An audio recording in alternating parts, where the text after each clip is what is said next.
Actor Sushant Singh Rajput मामले की जांच के दौरान पटना पुलिस ने कम समय में ही कई सारे सबूत इकट्ठे किए। पटना पुलिस ने अपनी जांच में पाया कि रिया चक्रवर्ती और सुशांत के बीच अच्छे रिलेशंस नहीं थे। रिया ने 8 जून को सुशांत का घर छोड़कर उनका नंबर भी ब्लॉक कर दिया था, जिसके बाद रिया चक्रवर्ती और सुशांत सिंह के करीबी अपने लोगों से कांटेक्ट में थी। वो सुशांत के कई स्टाफ के अलावा सुशांत के फ्लैट में रहने वाले सिद्धार्थ पिठानी के कांटेक्ट में भी थी। सिद्धार्थ से वो फ़ोन कॉल की बजाय व्हाट्सएप कॉल पर बात करती थी। इस दौरान उसने मुंबई के बांद्रा के डीसीपी से भी कई बार बातचीत की। खबरों की माने तो रिया की कॉल डिटेल में कई चौंकाने वाली सच्चाई सामने आई है। रिया कुछ समय से सुशांत से ज़्यादा उनके स्टाफ से बात करती थी।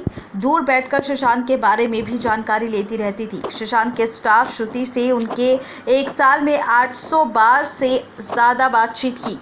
एक और स्टाफ को रिया ने 502 बार कॉल किया। खास बात तो ये थी कि रिया जिस स्टाफ को कॉल करती थी उसको काम भी रिया ने ही दिलवाया था। रिया ने सुशांत के फ्लैट के साथ रहने वाले सिद्धार्थ पिठानी को भी 1 साल में 101 बार कॉल किया था। रिया ने इस दौरान अपनी मां को भी 537 बार कॉल किया, अपने भाई शोभिक चक्रवर्ती को 800 बार और पिता को 1100 से ज़्यादा। एक फिल्म डायरेक्टर से भी 300 से ज़्यादा बार रिया चक्रवर्ती की बातचीत हुई।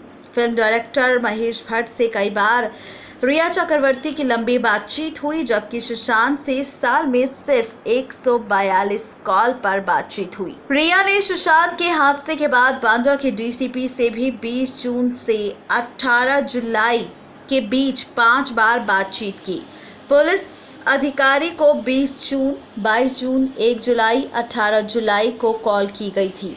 इनमें 2 बार कॉल रिया की तरफ से और 2 बार डीसीपी की तरफ से कॉल किए गए।